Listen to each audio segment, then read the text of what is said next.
Eu leio para a igreja Isaías 64.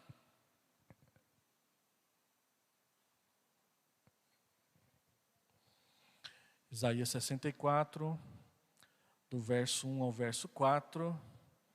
Minha palavra não vai durar nem 10 minutos.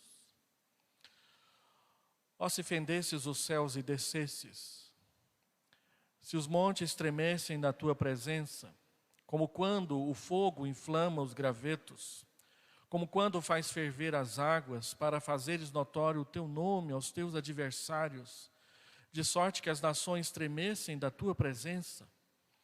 Quando fizeste coisas terríveis que não esperávamos, desceste e os montes tremeram à tua presença, porque desde a antiguidade não se ouviu, nem com os ouvidos se percebeu, nem com os olhos se viu Deus, além de ti que trabalha para aquele que nele espera. Ó, se fendesses os céus e descesses.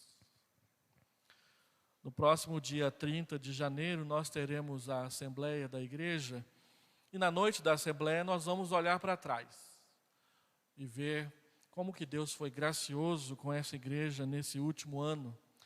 Ano passado, quando a pandemia começou, ela fez a nossa igreja se ajoelhar.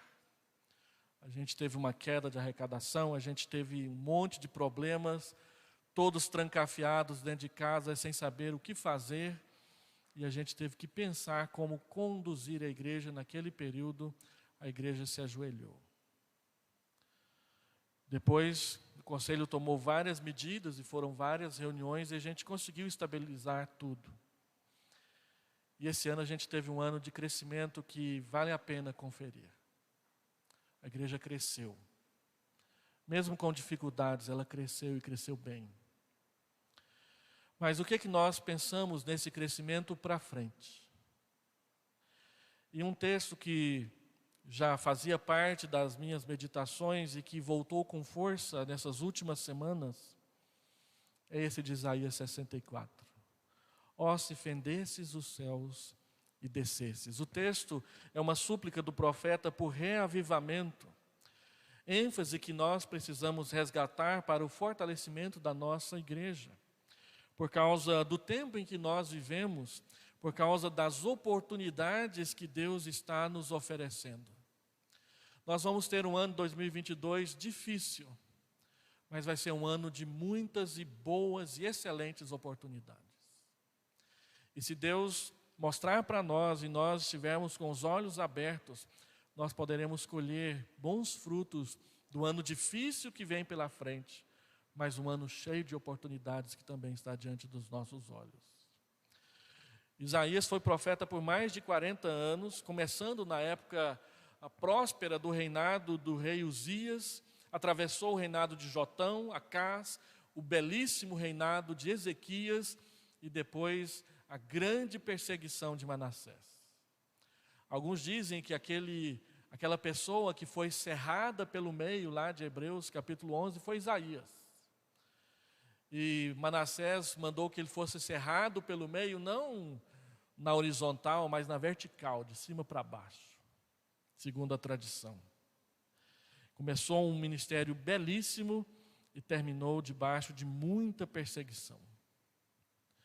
E Isaías é conhecido como o Evangelho do Antigo Testamento. Ele traz para nós os 4 cânticos do servo e algumas das revelações mais claras a respeito de Jesus estão nas suas profecias. A sua mensagem é um chamado ao arrependimento e ao estabelecimento da adoração e louvor a Deus como ponto central do coração.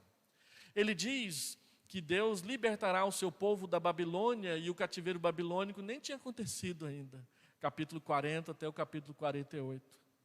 Ele fala que a libertação virá por meio do servo do Senhor, o Messias, capítulos 49 a 57. E ele diz que a restauração final virá com o reino messiânico do servo do Senhor, Isaías 58 a 66. E esse texto que nós acabamos de ler, ele começa lá no capítulo 63, versículo 7, quando ele diz: eu celebrarei as benignidades do Senhor. Então ele pede por um reavamento, uma visitação de Deus sobre o seu povo. E ele traz para nós uma definição de reavivamento. Um reavivamento é quando Deus abre uma fenda no céu e desce. E o que uma visitação de Deus pode produzir para nós? O que essa fenda no céu, essa rachadura na eternidade pode nos dar? Isaías fala do rompimento daquilo que nos separa de Deus. Isaías tem em sua mente os acontecimentos do Monte Sinai, do dia da entrega da lei, quando o monte tremia, havia relâmpagos, havia forte clangor de trombetas, que ia aumentando todo dia. O dia amanheceu com trombetas tocando, e o texto diz que elas iam aumentando no decorrer do dia.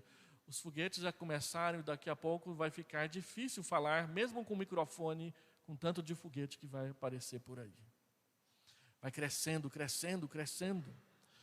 E Isaías fala que Deus está fazendo assim conosco. Naquele dia que Deus visitou Moisés, Deus veio e deu a sua palavra.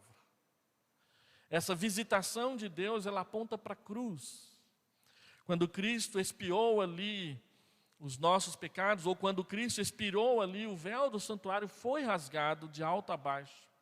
E o autor de Hebreus diz que agora nós podemos entrar, conduzidos por Cristo, através da fenda que Deus abriu no céu, que é Jesus. Então ele diz que Deus abre a fenda e ele desce. O que ele faz quando ele desce? Primeiro, ele desce como quando o fogo inflama gravetos. Ele vem para queimar o que está seco. Ele vem para queimar o que está preparado para recebê-lo no nosso meio. Ele desce e ele faz ferver as águas. Ele quer devolver o fervor à vida do seu povo. Água fervente é sinal de atividade, de vida dinâmica. Fervor não é barulho. Fervor é qualidade de consagração.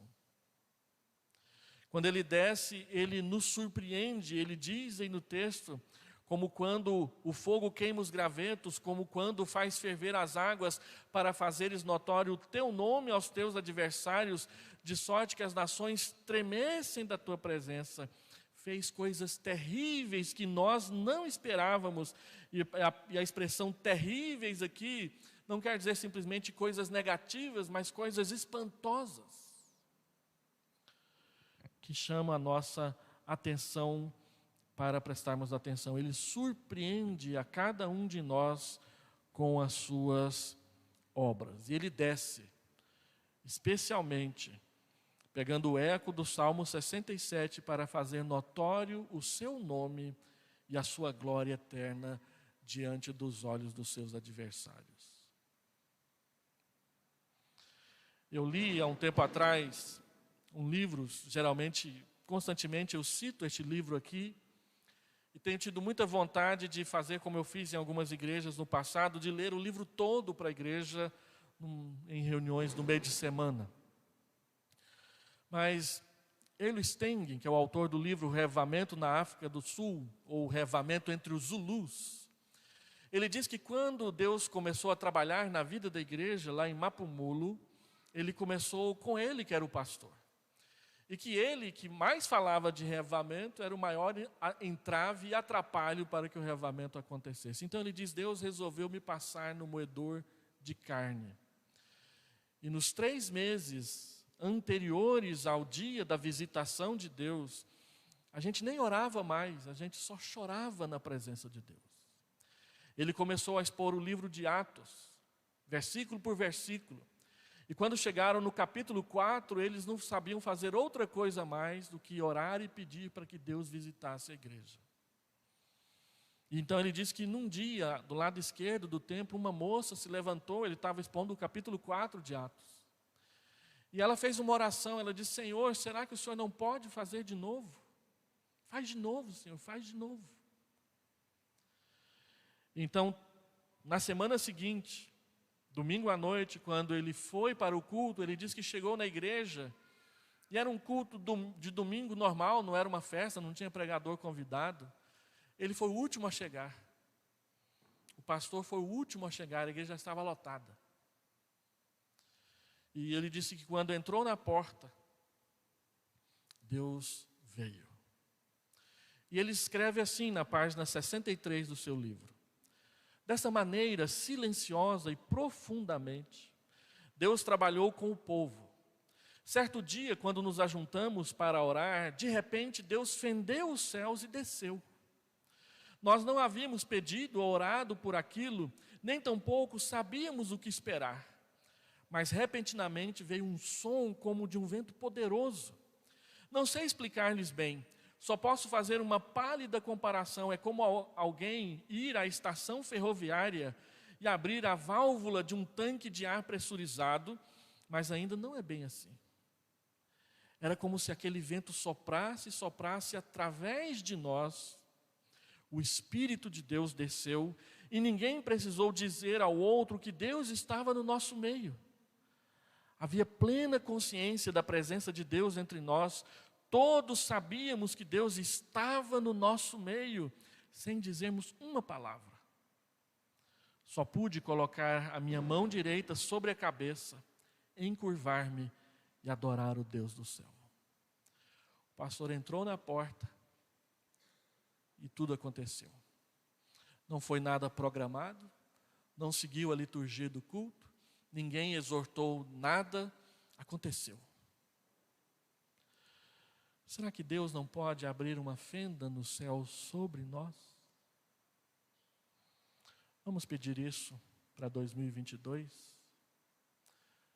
para que nossas vidas sejam transformadas profundamente.